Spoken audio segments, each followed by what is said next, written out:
All right, we're rolling this time. Mm-hmm. All right, what's going on, you guys?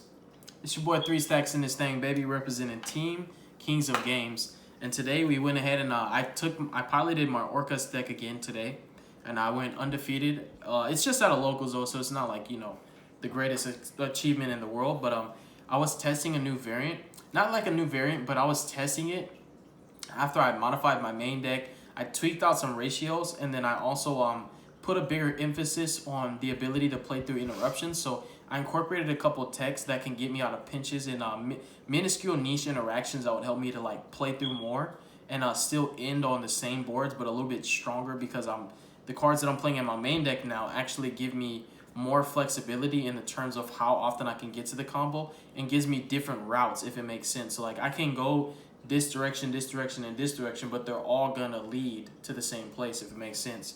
So we're gonna hop into the main deck. All right, so we're gonna start with the ORCUST. This is the fibrocalyptic component of the deck. This is what it's really all about. Everything else in my deck is intended to get to the Orcus. So yeah, I do play Dangers like I did in the last list, but the whole purpose of them is to put monsters with different names on the field to make a Nightmare, to go on a Mermaid, and do the Orcus plays, and that's the goal of it. So we're gonna start off with 3 copies of ORCUST Harp Horror. So I'm going to talk to you guys in Burning Abyss language because that's pretty universal. Apparently everybody understands this. This is your graph, or your tour guide, or your Lone Fire Blossom. All the Orcus have graveyard effects that allow themselves to banish for cost to perform A, B, C, or D. Harp Horror special summon an Orcus from a deck. It's the only Orcus that I decided to play 3 of, and the reason being is because any time that you open with the combo that gets to Mermaid, and you discard this for cost for your Mermaid, not only are you allowed to make Borreload Savage Dragon, but even if you don't make him, your board is going to be way more powerful than what it would have been just by opening with the Harp. Because now you don't have to use Orchestrated Nightmare to send the Harp. Instead, you can use Orchestrated Nightmare to send the Wand, and then your Summon Sorceress can be used for many other things, which is really cool. Also allows you to make Zombie Stein, which is another cool interaction. Next up, we're playing 2 copies of Orcus Nightmare. This card actually, in my opinion, just broke the deck. Orcus were already a good deck without this card, but just by this card coming out, oh Jesus, that's a dirty sleep. Just by this card coming out, it gave the deck a higher ceiling and more adaptability in the terms of how often it can be splashed. It's a cohesive manner. You still have to make your deck more centered around the Orcus because of the restriction, but in general, Orcus Nightmare existing allowed Orcus to be incorporated as an engine, and also allowed so many different other engines to be incorporated into the Orcus deck as an archetype, which is really cool. So we're playing 2 Nightmare. If you ever open with 1, the combo can be stopped actually, because if you're not able to special summon this from deck, you have to rely on hard drawing your Harp Horror, because this is normally a consistent way to access your Harp Horror, which, that's why in general we play 2, because if you ever open with 1, you can't really do the combo. You have to really RNG with the Dangers a lot, and sometimes that's not possible. Then we play 2 copies of Skeletor, and if you were unaware, she is basically the Foolish Burial, or the Fiendish Roundabout, to talk to you guys in Burning Abyss language. For the simple skeleton, aka Skeletor, he's basically your Sir, which is the Monster Reborn of the archetype. He's the best one in my opinion. He has the most longevity. In terms of gradually, I would say that this card can take you further in this deck than any other Orcus monster can. You literally can bring back Link 4s and Link 3s and Link 2s for free off of this card. Let alone excluding the fact that all the links that you bring back off of this are nuts. Like, even Galatea herself is just powerful. They have so much protection, and you give them quick effects. They can interact and disrupt your opponent at the same time. This card's nuts. And then I'm playing 1 copy of Brass Bombard. The main reason for playing this is because it gives you access to Borreload Savage Dragon, which is just another negation that you can put up so that you don't lose automatically to evenly match, because this deck's boards are really powerful, but your opponent can still evenly use. So it's really important to open with Zombie Stein or Borreload Savage Dragon in games 2 and 3 when your opponent's gonna side them in for you. So this card is really important for that. And there's a couple other interactions that will come up when you can use this effect to special from hand. It's nearly just for when you have an awkward hand, because normally you don't need to special any Orcus from hand. Oftentimes, when I have an excess Orcus, I just like to pitch it off of the Orchestrated Return and get a draw too. And then I play 1 copy of Wand. So yeah, this is Libic or Goblinberg, and then Wand is basically your different dimension reincarnation, or your Levy or the Sea Dragon if I'm talking to your Burning Abyss language. So the Orcus I play, basically I'm playing 8 Orcus, but the World Wand is kind of just an inclusion. that you can't really play the deck without it. So I just consider it 9 Orcus. The only difference for my ratios is I chose to play 2 Skeletors instead of 3, and I chose to play 1 Brass Bombard instead of 2 to 3.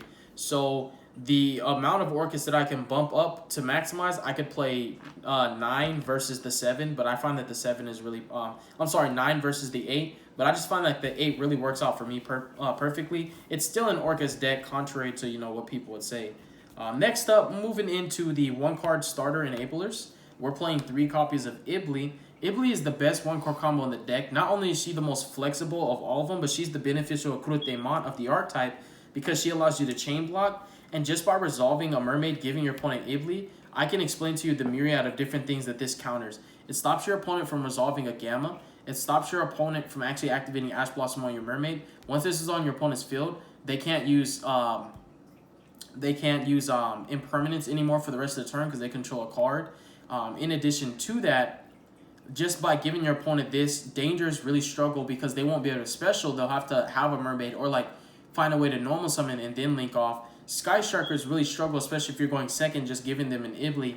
And when you just open up just by putting an Ibli on an Altergeist player's field, they can't resolve Multifaker anymore. If they didn't already resolve it, they won't be able to. So Ibli actually counters a lot more than people think. Even in simplified game states where today, it came up where I was able to clear a Thunder Dragon board and leave him with an Ibli, and he actually could not come back even though Thunder Dragon Fusion was in his grave because apparently he didn't play a generic Link 2 to search, the solar and do the combo that way. So Ibli is just a really strong card in general. There's actually 5 to 6 different algorithms that you can follow through the duration of the 1-card combo that can end you on 5 to 6 different boards. So I think she's just really powerful, you guys.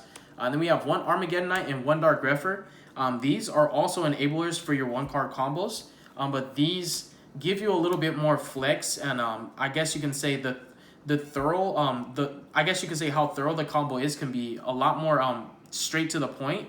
Because Ibli, she gives you access to Mermaid, which gets you Orchestrated Nightmare on the field, but these can just directly dump the Orcus monster that you were trying to dump off of your Nightmare in the first place, and then make the Nightmare, make the Phoenix and then turn into Mermaid. And then when you summon the Nightmare, you can just use Nightmare to send your World Wand. Now your Summon Sorceress is going to have more value because you don't have to use it on World Wand anymore. So it gives you more versatility on what you can make. So I think these cards are nuts. Dark Grepher just won games by itself, which is really crazy. Somebody hit me with Gozen and there can only be one. And there can only be one hurts because you have to control multiple machines sometimes for your combo. And just opening with a Bigfoot and a Dark Grepher was just nuts. These cards are really good, you guys. Good cards are good. I would never really change this ratio. I actually like this a lot. I'm really I'm strongly considering playing Format Skipper because Format Skipper is another 1-card combo. But as far as how consistent my deck is, I haven't had any issues at all with bricking. I've never bricked with this deck before. And then I'm playing also Phantom Knights in my deck. This is kind of like Orcus Danger Phantom Knights. I found that this ratio was perfect. I was playing 2 Ancient Cloaks before in my other list that you guys saw on my channel, but what ended up happening was the Ancient Cloak became one of the cards that I cut to incorporate the 3 Destrudos. I decided to start playing 3 Destrudos. What Destrudo gave me was another flex card, but also it gave me another way to continue playing 3 Interruptions. There were times, even today, where I got double Effect Veiler, which people think Effect Veiler is not good against certain decks, but it's really good against this deck because you can just Veiler the Mermaid and it doesn't matter what Chainlink Ibli is and what Chainlink Mermaid is. But I got double Effect Veilered and then got Ash Blossom and it really hurt. But what ended up happening was because I discarded Destrudo off of Danger, which I could have just summoned it from my hand, but because I had Destrudo, a long story short, it literally allowed me to go into Breaksword with the Rusty to pop 2 cards, playing through those hand traps, and then allow me to still go into Borrowsword. And this was what allowed the Breaksword play to happen. And the Breaksword play is what got the 2 Phantom Knights from my graveyard that enabled me to make the Borrowsword in the first place. So this Destrudo has actually been really good. Just in general, it's not a bad card at all. This actually contributes to the combo because this plus any monster whose level's low enough can still make it your Phoenix, and that goes into your Mermaid, and that's a combo. So the Strudel actually just elevated the ceiling of the deck while contributing to the vast consistency that we already have. It can make itself a level 3 or a level 4, so it's a very flexible card. Then I played also 1 copy of Zephyros. This is tunerable and accessible through your Armageddon Knight, through your Dark Refer, technically your Rhoda, and your Foolish Burial. It's another really good card. Like even today, what I was doing was I was summoning dangers, drawing a card, then bouncing my danger back to hand to summon this guy so I can just keep extending my plays. It helps you to easily link climb into Borosword. Also allows you to have another way to go into your Azathoth play. The card's just really good in general. Like it's a really, really powerful enabler for this deck. And I've never really like seen a situation where this card was bad. It's definitely like, I feel like I should have been playing it the entirety of the time. But that's going to conclude all of these. The next portion of the deck is what everybody's going to cry and complain about. It's the dangers. All right, so we're going to go ahead and jump into 3 copies of Nessie. So we're playing 3 Nessies. We're playing 3 copies of Jackalope. These are kind of just, these are guaranteeing that something's going to hit the field no matter what, and that's what I really like about them. In addition to that, we're playing 3 copies of Sneck, which does the same thing. The most important dangers are the ones that guarantee that they hit the field, even if you miss with them. If you reveal them and your opponent discards them, because the purpose of them is to just go into Phoenix and go into Mermaid. There are other ways you can play with them. They help you to play through interruptions. They help you to break boards.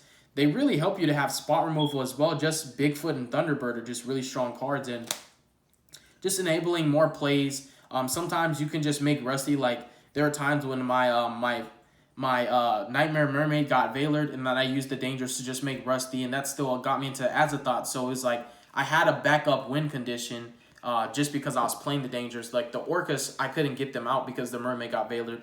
And then we play 3 copies of Chupacabra. I actually like him a lot in this list, more particularly because he's a level 4. Oftentimes, when you have funny hands or your opponent just hand trapped you a little bit too much, which, spoiler alert, this deck does play through hand traps a lot. Like, in fact, I feel that if my opponent doesn't have a hand trap, it's almost not fair because of how easy you can just win the duel just by resolving your combo. But he's level 4, which allows you to go into your Time Thief Redoer, and you can make Azathoth for your follow-up just because Rusty is so easy to make in this deck.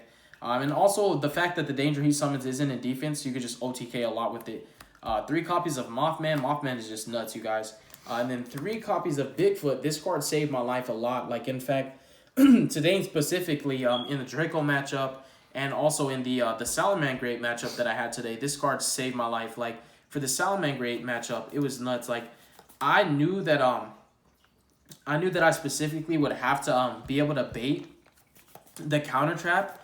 So what I ended up doing was I made Phoenix co-link to his Heat Leo, and I discarded this for cost. And what ended up happening was the Phoenix had to get negated because I was going to draw a card. So I basically got to bait his counter trap and use the Bigfoot to pop that continuous spell. That would have been his Soul Charge next turn. So I played through his negation and killed his follow-up at the same time. So Bigfoot's just nuts. And it's a big, like, it's a huge monster. It's 3,000. And then 3 Thunderbirds. Thunderbird's just still really strong, especially considering that a lot of people want to play Salamangreats, and their most threatening cards are actually just the set cards in general. And then we have 2 copies of Dogman and 1 Ogopogo. Originally, this was at 3 and this was at 3, but I ended up cutting them because I had to put the inclusion of hand traps in my main deck, which we'll get there when we get there. But yeah, this deck has been really good to me, you guys, since I started playing it. It's actually really powerful. I've been able to play through 4 to 5 negations. I've played through Ash Blossom, Droll and Lockbird, and Impermanence in the same turn, which is pretty strong if you ask me. Like, just my opponent opening 3 hand traps and me still being able to play through everything and end on the same board I was trying to get to is crazy. The board is so good at the deck is so good at breaking boards. It has a really good Thunder Dragon matchup.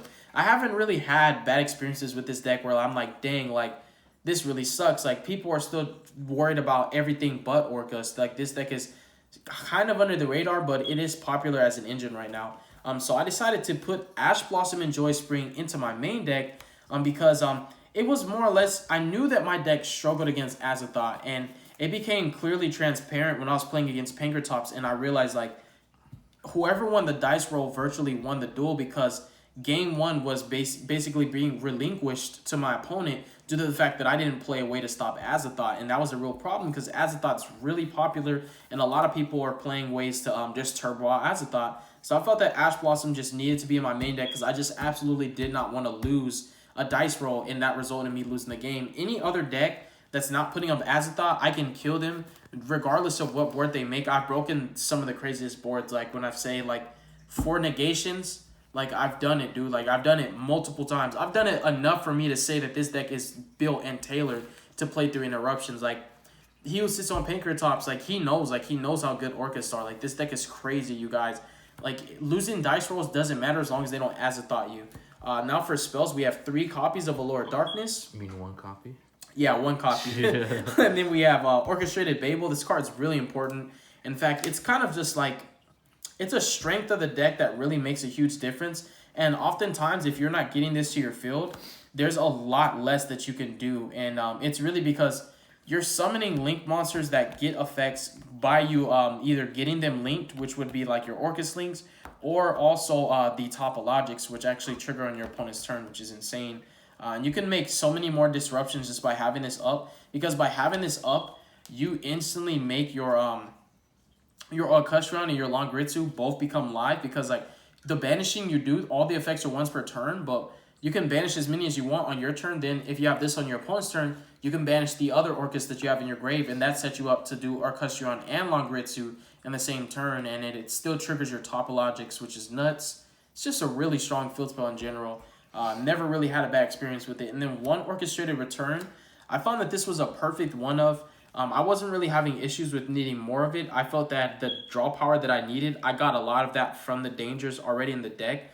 This was still just a really good flex card, just having that +1, especially because I needed more targets for me to be able to capitalize off of the advantage I can get off of Galatea on my opponent's turn. So what I would normally do is establish the field spell on my turn, and then summon Galatea on my opponent's turn and get this. So I know guaranteed I'm drawing 3 for turn, and that's a follow-up play right there. And then we have 1 copy of the Nonsense right here. This card is just always up to no good. I've never had a bad experience with it. It virtually can do pretty much anything you need it to do. In fact, Foolish is a very, very godly card in this deck. There's so many things. You can dump your Orcus, you can dump your Destrudo, you can dump your Zephyros, you can dump your Phantom Knights. It just really, it does so much for the deck. That's why Dark Refer is really more strong than Armageddon Knight, because he allows you to get 2 Foolish Burials potentially. And setting up your grave is just really strong with this deck. That's how it plays it. The pool of resources is going to be the graveyard, and then you manipulate your Banish Zone as well. And you just accumulate hand advantage and card economy and board presence via the Banish Zone and grave.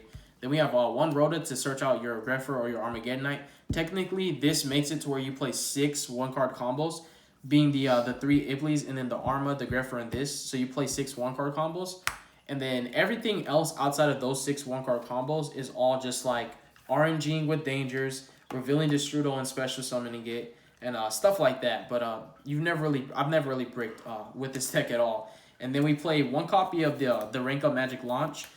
Before I was playing Dark Requiem, because I've always been a fan of that card because I'm a PK Fire player, and PK Fire, that's normally what we're making in that deck. But I needed to make Azathoth more, like I had to swallow my pride and just play Azathoth, because the card literally is just way too high ceiling. Like, my opponent can play through a Dark Requiem, negating like 2 times on their turn, but they can't really play through an Azathoth if their deck is relying on monster effects just to play Yu-Gi-Oh!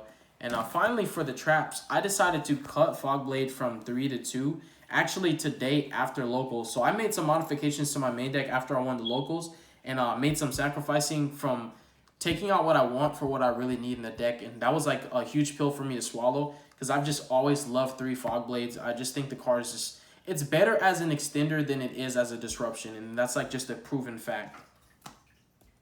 Now for our extra deck, we play out 1 of each of the Orcus Link monsters. Resolving the Ibli combo actually gives you all 3 of these. And the game plan really with the Orcus Link monsters is you want to get them out of your extra deck as quickly as possible, get them in the grave, and you can start looping them off of your Skeletor. It's just insane that I find this really insane that during either player's turn, you can just reborn a Link 4 for free. And it's a Link 4 that actually can just stun your opponent, or reborn this Link 3. And this can just disrupt your opponent, or reborn this girl and she sets up more of your engine plays. These all have protection if they're linked.